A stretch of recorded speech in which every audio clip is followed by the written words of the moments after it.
Ati nagiya? Nagee wallahi. Fayya? Fayya. Ati warra isaa isa? Warruma leelee tana. Warruma leelee tana. Wallahi Wallahi. jaartiin qabda. Nin qabee. Biyya gaafa sana kam goote? Astaghfirullah. Allah nama gaala geedhaatiin guyyaa wallahi. Ati gaala geedha wallahi. Jechuun kaatii hoo nama fuudhame. Nama fuudhe taatu waan akkana tana kan gaafata. Ay fuudhii bareeda moo boqota? Fuudhi bareeda. Wallahi. Wallahi fuudhuun bareeda. Ati guyyaa gaafa fuutu sana kana. Bareeda wallahi gaafa sana dhiisa ariifa. Gaafa sana dhiisa. Wallahi. Gaafa saniif gammachuudha garuu. Akkamii? Ammaan tana na rifachiifte malee. Wallahi. Wallahi billee. Wanta sanitti tolaa jallate.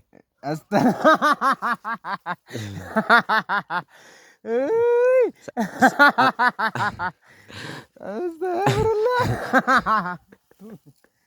Waddee maal tolti yaa ta'e?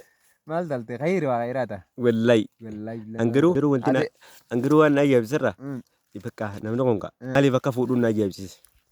Namni inni fuudhuuf kaa jireenya mataatiif fuudha malee waan biraatiif fuudha. Akkami jireenyaa fuudha namni? Jireenya fayyafachuuf. Jaartii jireenya namaa fayyada? Jaartiin karoora qabdu. Jaartiin yaaddu. Jireenya hanga kee waliin sii qabdee wajjin dalagattanii faayidoo. Sanuu bichaa fuuta? Inni faayidoo akkasitti. Jechuun faayidoo bichaa fuuta hin jiru. Faayidaa bichaa fuuta. Faayidaa malee maaliif wanni bira? Faayidaa guutu. Faayidaa guddinaan bara. Guddina akkam fa'a? Guddachuudhaaf. Ati immoo guddinne hoo? Guddina hoggaan jiru qaama kiyyaan osoo hin ta'in kaa. Qabeenyaan hin baana waan hundaa qabeenya. Ati qabeenya guddifachuuf jahu jaartee fuute? Qabeenya guddifachuu. Ati gaafa jaartee baloo fuute qabeenya guddaan qabdu qabuuti.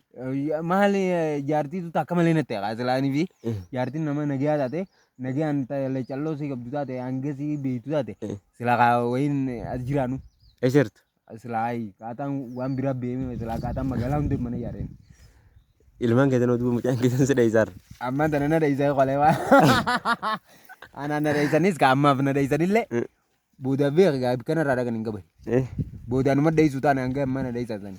Wallahi. Amma na dheeysas wallahi boodaanuma dheeysuu ta'a. Jechuun qabarsiitu siitu kaatis waan sammalee faayidaan qabdu fakkaate. Jechuun osoo faayidaati jenna. Fakkeenyaaf na dheeysuun qabu.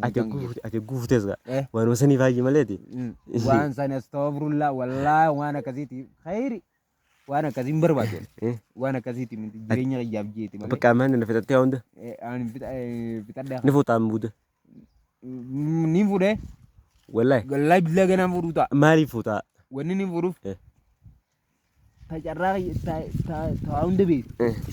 Kanaaf faayideessitu akkana gandarraa na qabdee akkana na faayideessitee fi waliin faayidoon waliin guddannu garte. Saniin fuudhuu ta'a. Namni ati maa fuudhuu jimtu na isaa? Arwaan hin qaba kaadhima takka. Saniin fuudhuu deemu. Takka agartee waan si. Nagarra khayriidha. Waan akkasiin barbaadu nama fuudhuudhaaf malee. An sankoo fe'i. Sanii miti. Sankoof ta'a? Sankoo qaba. Sankoo qaba. Ta duraati mata butaa irra tolaa waan sana. Ta duraati irra tola galuu. Ta duraati irra tola. Wallahi. Wallahi. Gaafa duruma qabdi ta duraati. Duruma qabdi. Wallahi billahi jaa. Wallahi. Si cabsirra? Naata irraa yaate. Ta butaa tunaa. Sun jiranii waa. Tonqorra fedha. Tonqorra fedha. Tuna dirteetiin birraa dhiisee.